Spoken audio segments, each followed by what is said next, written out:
Hi, I'm KAYLA DIVENERE. I play Jenny on Love Victor, and you are watching The ARROYO Show. The cast members that plays Andrew, and his name is Mason, and they were having a debate on who's the better basketball player, and they just saw me walking by, they're like, hey, who's the better basketball player, like me or him?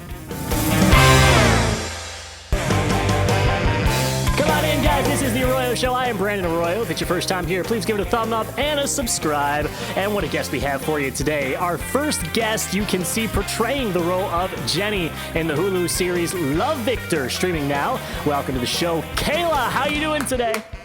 I'm doing great. Thank you so much for having me. It's so great to chat with you. And you look like you are in your music room. Talk to me about where we're at right now. I'm right in front of my piano. I started playing piano when I was about 6. So I just kind of always been in the music thing. I actually just came out with a new song called This Isn't Fun Anymore. There it is. It's out everywhere.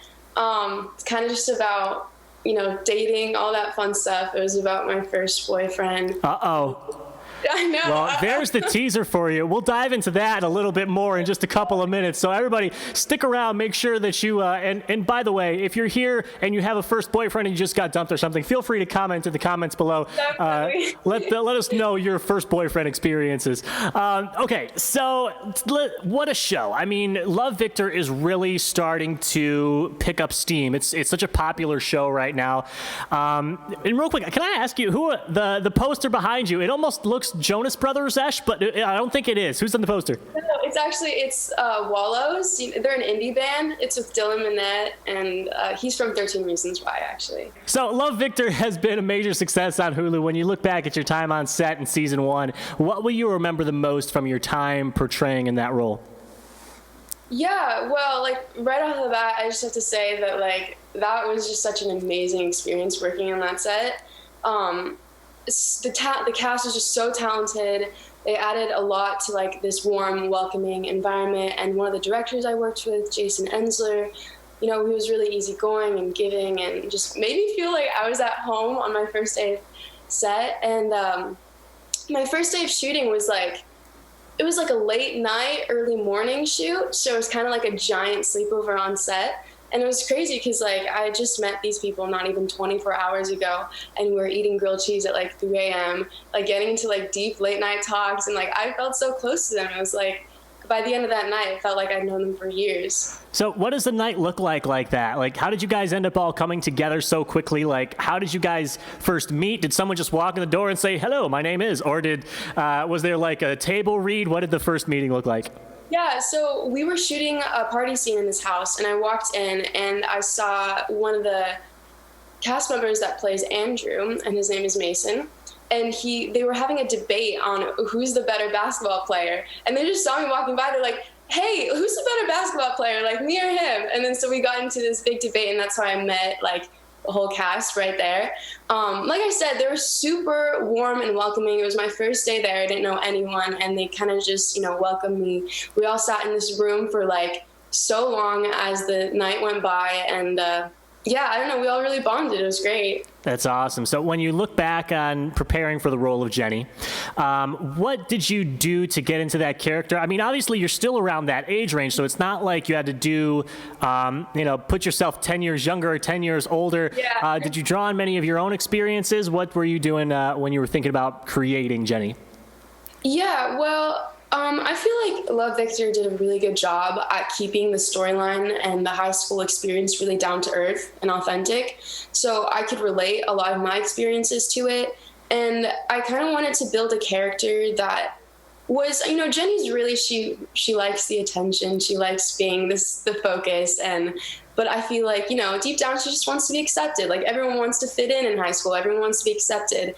The whole Love Victor premise is just super down to earth, so I just tried to keep it authentic. Yeah, and I mean, my next question was going to be, what is it that you think about this show that resonates with so many viewers? But it's probably just what you just said. It's so relatable. Yeah, there's so many aspects that the show has. It deals with everything, divorce, family problems, finding your sexuality, high school dilemmas, struggles, romance, love. And I feel like a lot of teens can relate to it. And the show itself just has a really warm it's just a really warm show. It's just like you're watching it and it feels like you're getting a big hug. And now you're portraying the role of a teen is, you know, that teenage range.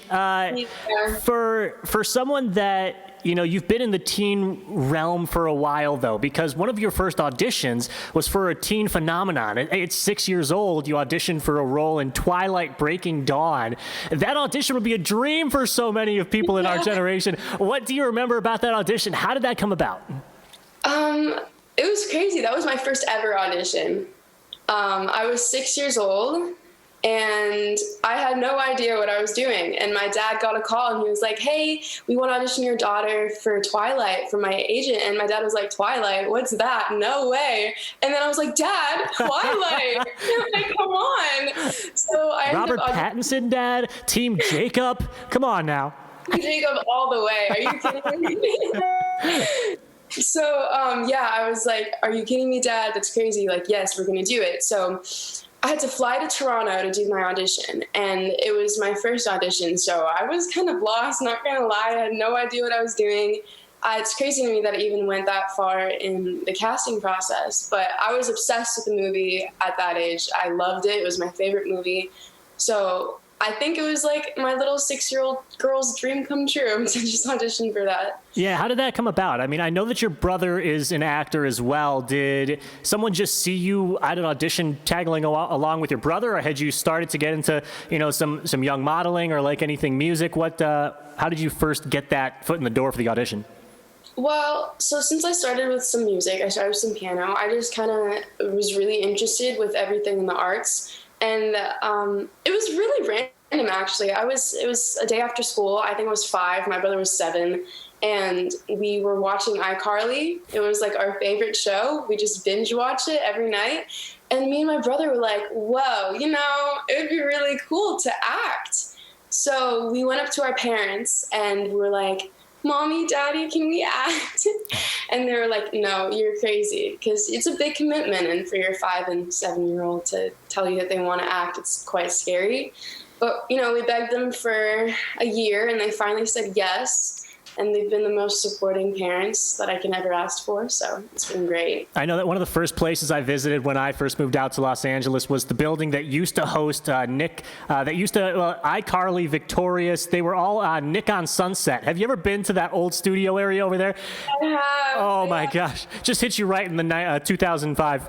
The 2000 shows are the best. Oh, yeah.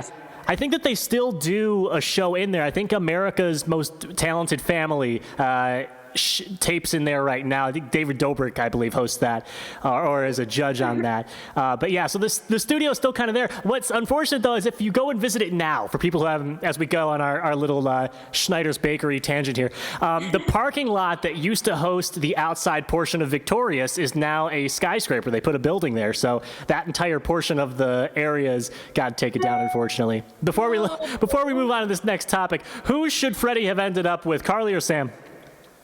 Oh, God. There's the question. Oh, God. Sam. Sam? It just goes so back. So it goes back. Yeah, it's just like it's a hate-love relationship. Those are the best. Love-hate. I said that backwards. Love-hate relationship.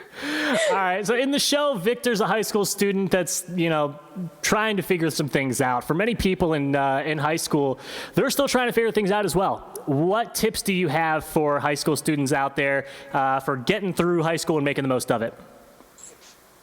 I would say just have fun with it. You know, don't take things too seriously. It's just a phase in your life. You're going to look back. It's going to be a distant memory.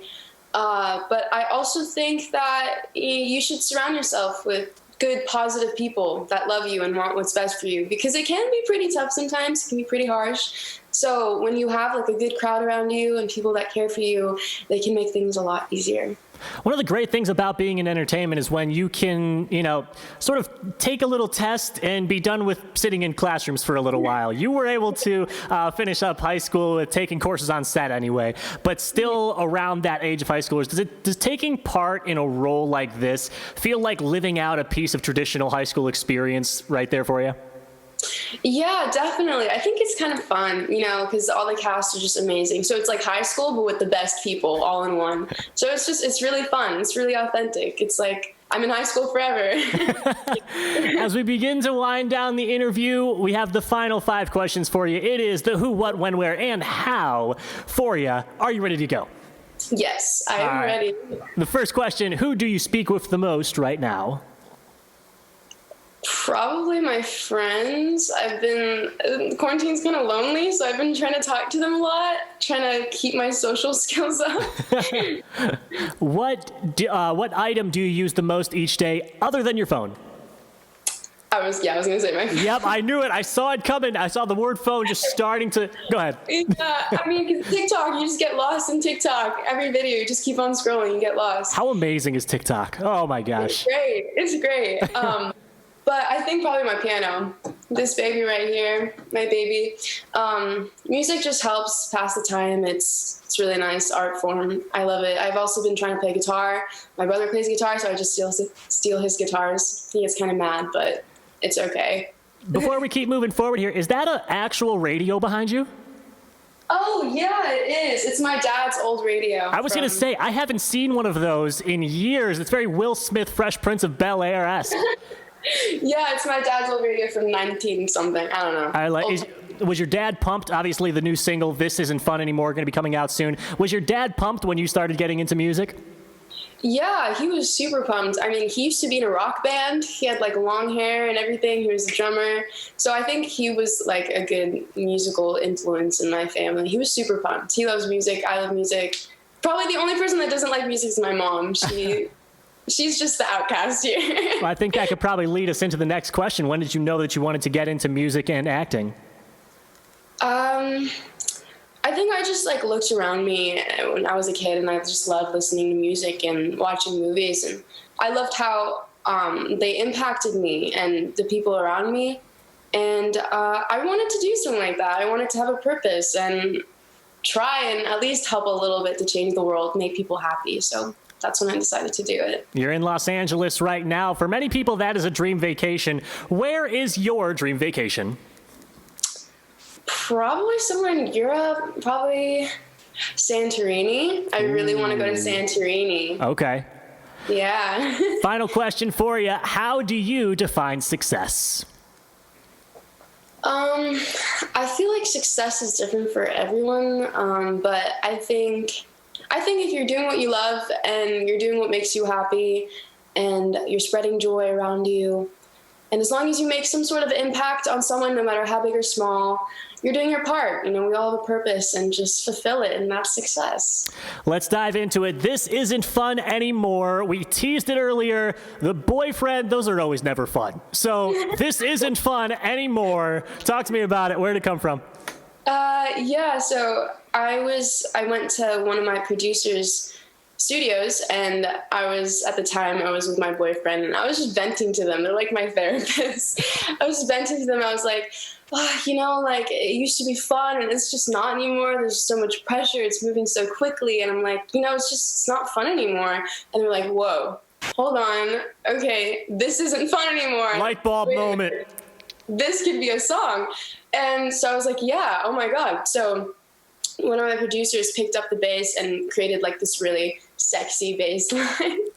And we kind of, we wrote on top of it. And that's when This Isn't Fun Anymore was born. And where can people go check it out? Spotify, Apple Music, YouTube. The music video just came out. Everywhere, really. Shazam. What a time for you. New music. And, of course, Love Victor is blowing up all over the place. You guys can check that out. Streaming now on Hulu, playing the role of Jenny. Kayla, before we let you go, we got 20 seconds here for you. What is your elevator pitch to get people those last couple steps? Why should they go check out Love Victor? 20 seconds, I feel pressure. Well, there's not necessarily a clock. It's more of just the idea. Like I said, you will relate to it. If you're a teen, if you're about to be a teen, if you're an adult, everyone's been through it, and it's something you can really relate to. Super authentic. The cast, has really good chemistry, just bouncing everywhere. It's just a really fun show, really warm show to watch. I definitely recommend it. KAYLA, thank you so much. It's been great chatting with you today. We look forward to hearing This Isn't Fun Anymore and seeing what you have coming up next also. Thank you so much for having me.